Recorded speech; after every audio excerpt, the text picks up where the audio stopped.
Ama, ng Anak at ng Espiritu Santo. Amen. Sumainyo ang Panginoon. At sumainyo rin. Sa araw na ito, sa kalendaryo ng simbahan, binibigyang parangal si San Barnabas, isa sa mga apostoles. Upang pakinabangan natin ang pagdiriwang, humingi muna tayo ng awa sapagkat tayo'y mga taong mahihina.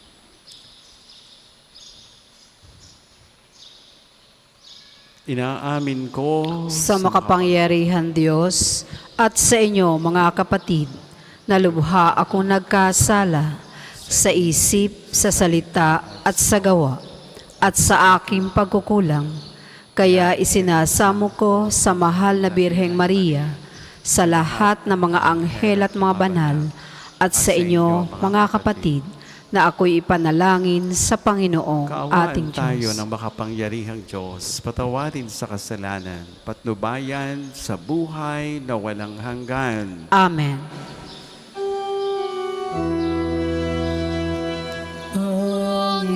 Panginoon, kaawaan mo kami. Panginoon, kaawaan mo kami. Kristo, kaawaan mo kami. Kristo, kaawaan mo kami. Panginoon, kaawaan mo kami. Panginoon, kaawaan mo kami. Manalangin tayo. Ama naming makapangyarihan, si San Bernabeng Puspos ng Espiritu Santo at pananampalatayang matibay ay sinabi mong ibukod upang gampanan ang pag-akit sa mga bansa.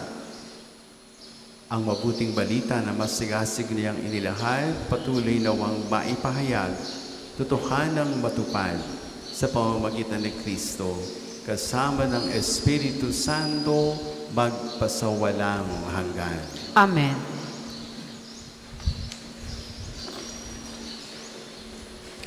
Pagbasa mula sa mga gawa ng mga apostol.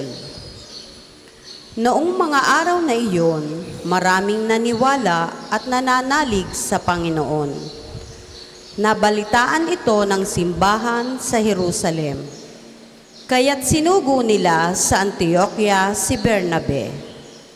Nang dumating siya roon at makita ang pagpapala ng Diyos sa kanila, siya'y nagalak at pinagpayuhan silang lahat na manatiling tapat sa Panginoon. Mabuting tao si Bernabe, puspos ng Espiritu Santo at matibay ang pananampalataya, kaya marami siyang nadala sa Panginoon. Nagpunta si Bernabe sa Tarso upang hanapin si Saulo, at nang kanyang matagpuan ay isinama sa Antioquia. Isang taong singkad silang nanatili roong kasama ng simbahan at nagturo sa maraming tao. At doon sa Antioquia, unang tinawag na Kristiyano ang mga alagad. May mga propeta at mga guro sa simbahan sa Antioquia. Kabilang dito sina Bernabe, Simeon na tinaguriang Negro, Lucio na taga Cirene, Saulo at Manaen na kababata ng tertrangkang si Herodes. Samantalang sila'y nag-aayuno at sumasamba sa Panginoon. Sinabi sa kanila ng Espiritu Santo, ibukod ninyo sina Bernabe at Saulo. Sila'y hinirang ko para sa tanging gawain inilaan ko sa kanila. Pagkatapos nilang mag-ayuno at manalangin, ipinatong nila sa dalawa ang kanilang mga kamay at sila'y pinayaon. Ang salita ng Diyos. Salamat sa Diyos. Salmon tugunan, Panginoong nagliligtas sa tanang bansay na hayag. Panginoong nagliligtas sa tanang bansay na hayag. Umawit ng bagong awit at sa puon ay ialay. Pagkat yaong ganawa niya ay kahangahangang tunay. Sa sariling lakas niya at taglay na kabanalan, walang hirap na natamo, yaong hangad na tagumpay. Panginoong nagliligtas sa tanang bansay na hayag. Ang tagumpay niyang ito'y siya na rin ang naghayag. Sa harap ng mga bansay, nahayag ang pagliligtas. Ang pangako sa Israel, lubos niyang tinupad. Panginoong nagliligtas sa tanang bansay na hayag. Tapat siya sa kanila at ang pag-ibig ay wagas. Ang tagumpay ng ating Diyos kahit saan ay namalas. Magkaingay na may galak, yaong lahat sa daigdig. Ang puon ay buong galak na purihin sa pag-awit. Panginoong nagliligtas sa tanang bansay na hayag. Sa saliw ng mga lira, iparinig yaong tugtog. At ang puon ay purihin na tugtugin maalindog. Tugtugin din ang trompeta, nakasaliw ang tambuli. Magkaingay sa harapan ng puon na ating hari. Panginoong nagliligtas sa tanang bansay na hayag. Magsitayo po ang lahat.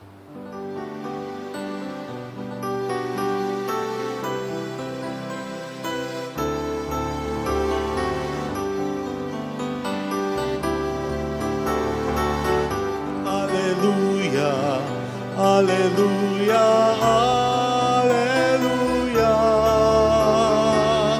alleluia, alleluia, alleluia, alleluia, alleluia. Alleluia, alleluia, alleluia. Alleluia, alleluia, alleluia, alleluia.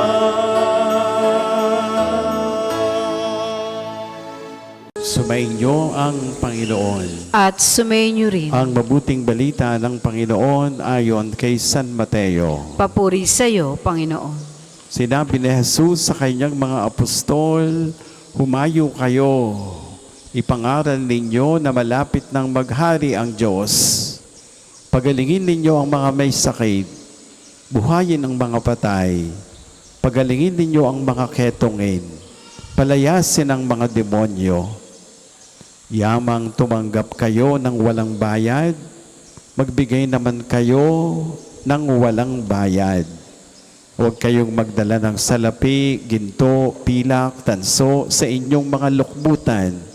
Huwag din kayong magdala ng supot sa inyong paglalakbay, ni bihisan, pampalit na panyapak o tungkod, sapagkat ang manggagawa ay may karapatan sa kanyang ikabubuhay. Saan bang bayan na yun kayo dumating, humanap kayo ng taong karapat-dapat pakituluyan. Manatili kayo roon habang kayo'y nasa lugar na yon. Pagpasok ninyo sa bahay, sabihin ninyo, maghari nawa ang kapayapaan sa bahay na ito. Kung karapat-dapat ang mga tao sa bahay na iyon, panatilihin ninyo sa kanila ang inyong bati. Ngunit kung hindi, bawiin ninyo ito. Ang mabuting balita ng Panginoon. Pinupuri ka namin, Panginoong Heso Kristo.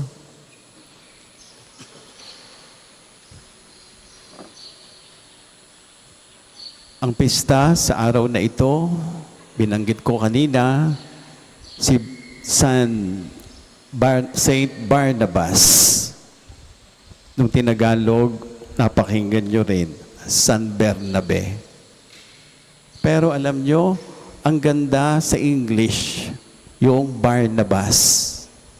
Dahil yung Barnabas, ang kahulugan talaga, bar is son, at yung dalawang syllables, encouragement. Kaya ang kahulugan ng Barnabas, son of encouragement. Mas magandang pagnilayan do sa Tagalog, Bernabe. Kaya sabi ko'y napakagandang pagnilayan. Ang kahulugan ng kanyang pangalan ay ang gandang paalala. Kung ang kahulugan ng Barnabas ay son of encouragement, naging buhay ni San Barnabas ang mag-encourage ng mga taong nagdududa, naghihina, nagdadaluwang isip. At siya, tagapagpalakas ng loob. Tingnan nyo, isa sa laman ng unang pagbasa, may isang convert.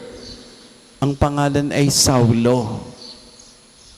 Kaya lang itong si Saulo, oo, gusto nang maging full na Kristiyano, kaya lang dati siyang terrorist. Ang kanyang naging nakaraan ng huhuli ng mga Kristiyano, pinarurusahan.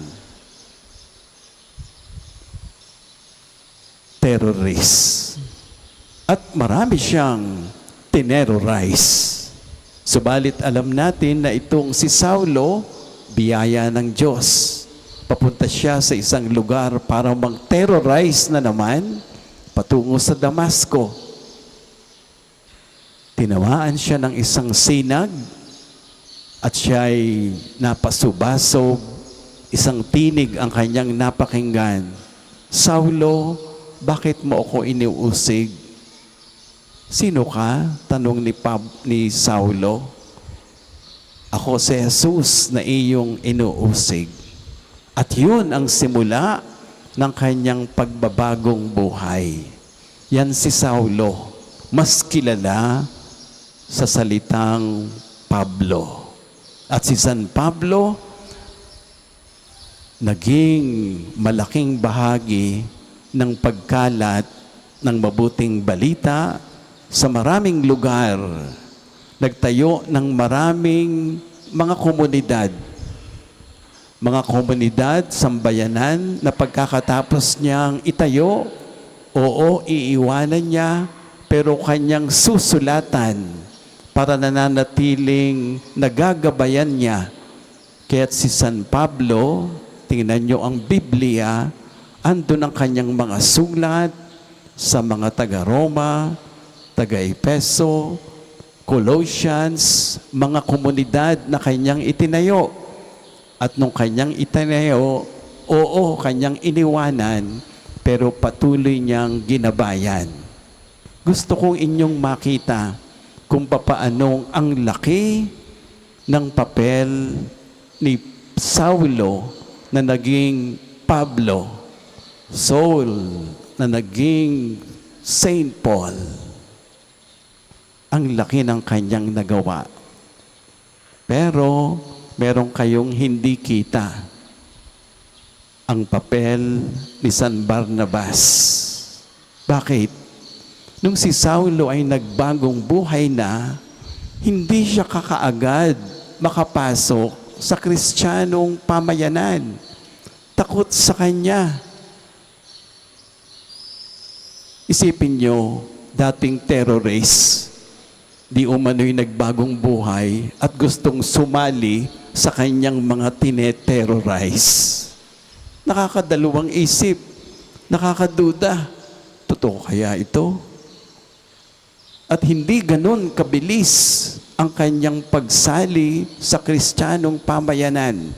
Sapagkat siyempre, ang laki ng kaba, ang laki ng duda ng Christian community, ex-terrorist, at gustong sa atin ay sumali. Sino ang naglakas loob? Si San Bernabe. Siya ang nagpunta sa siyudad nitong si Saulo at siya ang naghimok, ako ang iyong magiging tulay. Laksan mo ang iyong loob. Pawiin mo ang panghihina ng iyong loob. Sasamahan kita. Dadalhin kita sa Kristiyanong pamayanan. Kaya, tinanggap si Saulo dahil na rin kay Bernabe. Kung hindi dahil kay Bernabe, hanggang maliit na lugar ang naiambag nitong si San Pablo. Son of encouragement. Isang taong nagpapalakas ng loob sa isang taong nanghihina ang loob, nagdududa, at nawawalan na ng pag-asa. Yan si Bernabe. Yan si Barnabas. At tingnan din ninyo, kahit siya ay naging tulay sa pag-angat ni San Pablo,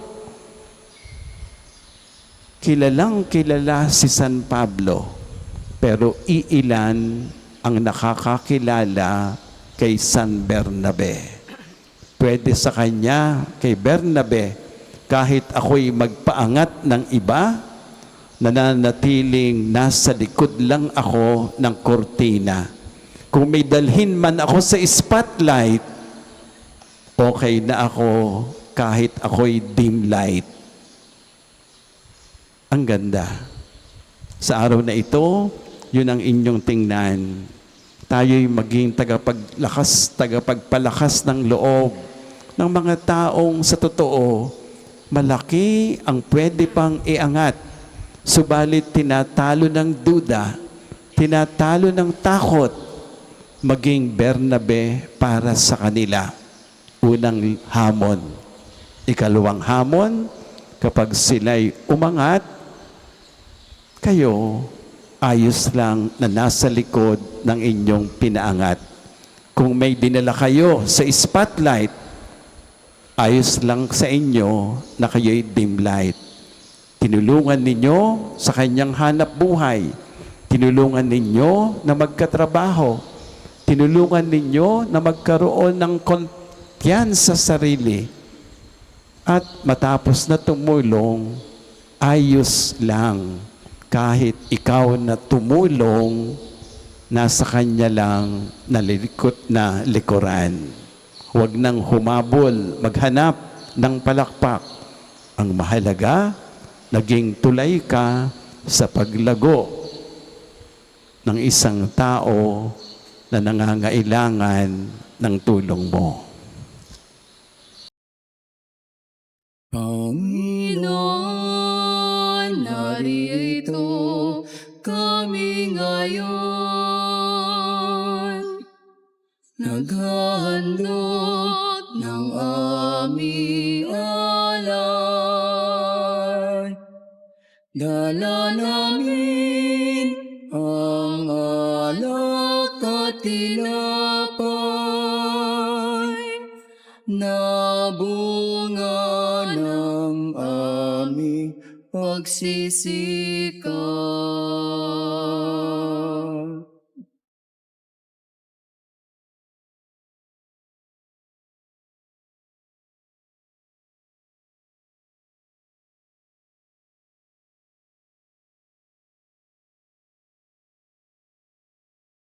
Magsitayo po ang lahat. Malangin kayo ang mga kapatid. Paghahain natin kalugdan ng Diyos Ama na makapangyarihan. Tanggapin nawa ng Panginoon itong paghahain sa iyong mga kamay, sa kapurihan niya at karangalan, sa ating kapakinabangan at sa buong sambayanan niyang banal. Ama naming lumikha ang aming mga alay, gawin mong banal sa iyong basbas na nagpapaalab nawa sa ningas ng iyong pag-ibig sa aming lahat, sapagkat ito rin ang nagbunsod kay San Bernabe para ihatid sa mga bansa ang liwanag ng mabuting balita sa pamamagitan ni Kristo kasama ng Espiritu Santo, magpasawalang hanggan. Amen. Sabayin niyo ang Panginoon. At sumayin niyo rin. Itaas sa Diyos, puso at diwa. Tinaas na namin sa Panginoon. Salamatan, Panginoong ating Diyos. Marapat na siya ay pasalamat. Ama na makapangyarihan, tunay ngang marapat na ikaw ay pasalamatan sa pamagitan ni Kristong Panginoon. Tinatag niya ang iyong sambayanan at ang mga apostol ay saligan at katuwang sa pagpapanatili ng iyong pagmamahal na di magwawakas kahit kailan.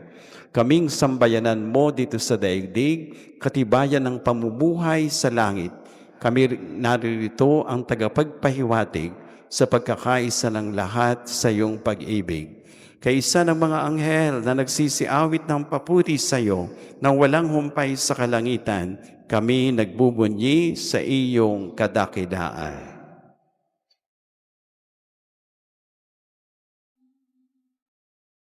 Santo, Santo, Santo, Panginoong Diyos ng mga hukbo, napupuno ang langit at lupa ng kadakilan mo. Osana, Osana, sa kaitaasan. Pinagpala na paririto sa ngalan ng Panginoon. Osana, Osana, sa kaitaasan.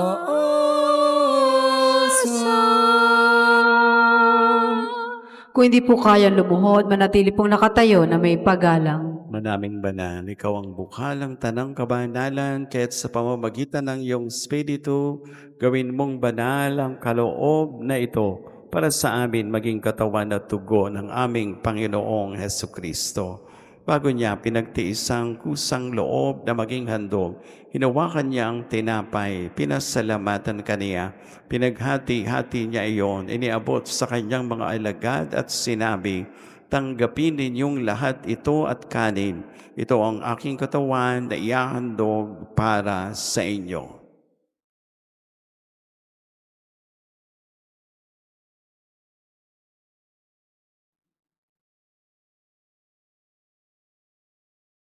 Gayon din naman, nang matapos ang hapunan, hinawakan niya ang kalis, muli kaniyang pinasalamatan. Inihabot niya ang kalis sa kanyang mga alagad at sinabi, tanggapin ninyong lahat ito at inumin.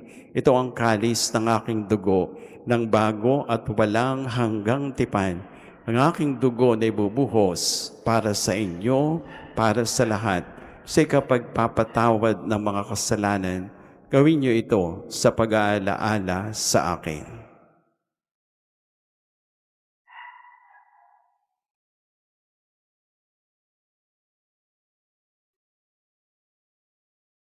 Ipagbunyi misteryo ng pananampalataya. Si Kristo'y namatay, si Kristo'y nabuhay, si Kristo'y babalik sa wakas ng panahon. Ama, ginagawa namin ngayon ang pag-aalaala sa pagkamatay at muling pagkabuhay ng iyong anak. Kaya tiniaalay namin sa iyo tinapay na nagbibigay buhay, kalis na nagkakaloob ng kaligtasan. Kami nagpapasalamat dahil kami yung minarapat at tumayo sa harap mo para maglingkod sa iyo. Sinasamo namin kaming magsasalo-salo sa katawan at dugo ni Kristo, mabuklod sa pagkakaisa sa pamamagitan ng Espiritu Santo. Ama, lingapin mo yung simbahang laganap sa buong daigdig. Puspusin mo kami sa pag-ibig, kaisa ni Leo na aming Papa, Gilbert aming obispo, lahat ng mga pari. Alalahanin mo rin ang mga kapatid naming nahimlay nang may pag-asang sila'y muling mabubuhay, gayon din ang lahat ng mga pumanaw. Kaawaan mo sila, patuloyin sa iyong kaliwanagan. Kaawaan mo at pagindapatin kaming lahat na makasalo sa iyong buhay na walang wakas. Kaisa ng mahal na Birheng Mariang Ina ng Diyos, ni San Jose na kanyang kalinis-linisang esposo, kaisa ng mga apostol at ng lahat ng mga banal na namuhay dito sa daigdig ng kalugod-lugod sa iyo, may pagdiwang nawa namin ang pagpupuri sa ikararangal mo sa pamamagitan ng iyong anak, aming Panginoong Heso Kristo. Sa pamamagitan ni Kristo, kasama niya at sa Kanya, lahat ng parangal, papuri ay sa iyo, Diyos Amang makapangyarihan, kasama ng Espiritu Santo, magpasawalang hanggan. Amen. Amen. Amen.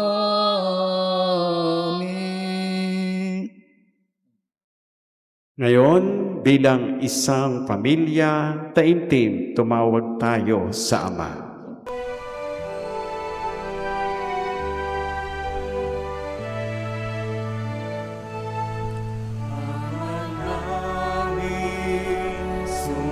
Sumasalangit ka, sambahin ang ngalan mo.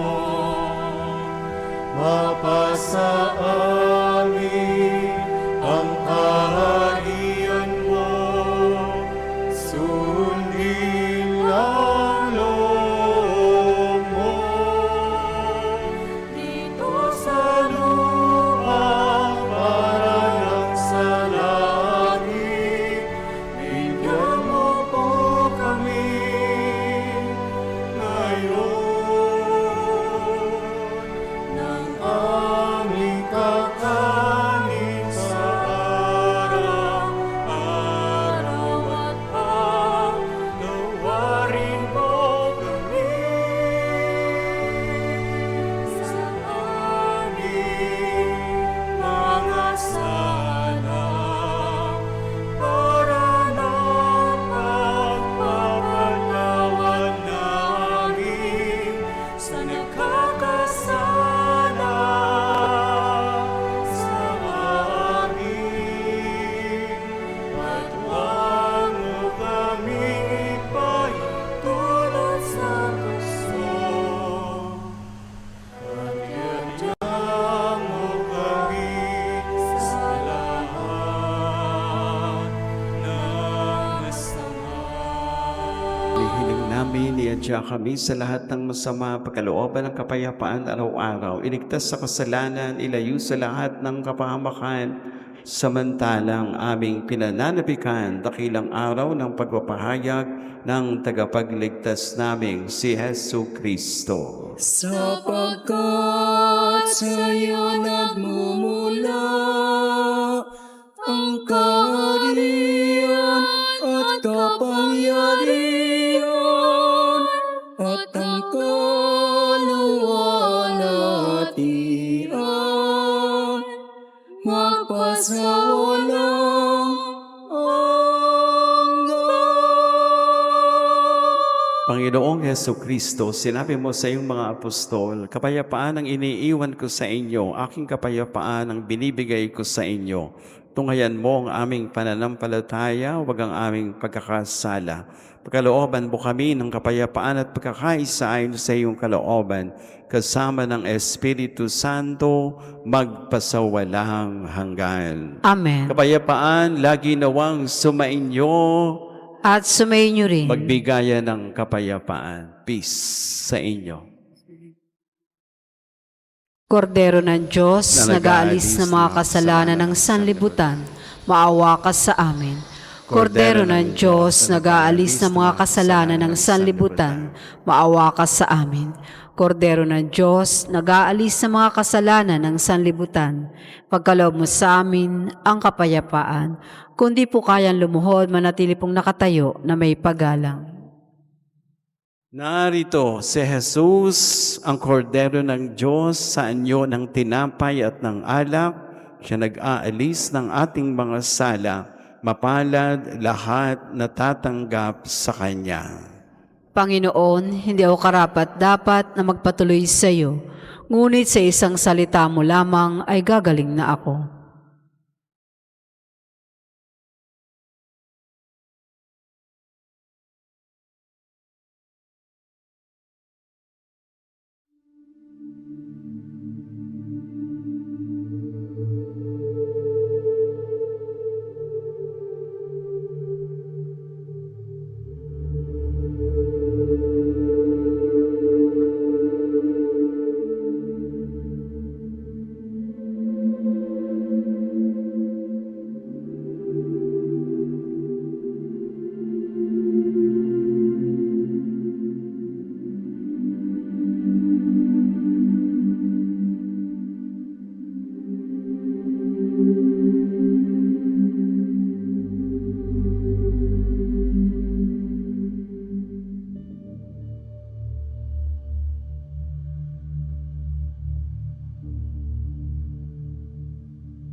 Ama naming mapagmahal,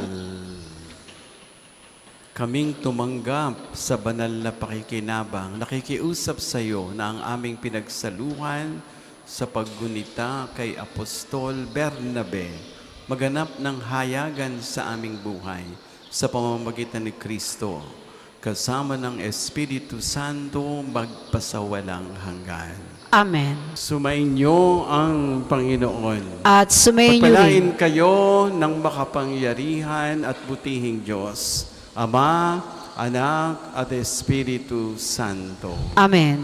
Kumayo kasama si Kristo at basbas ng Padre Pio. Salamat sa Diyos.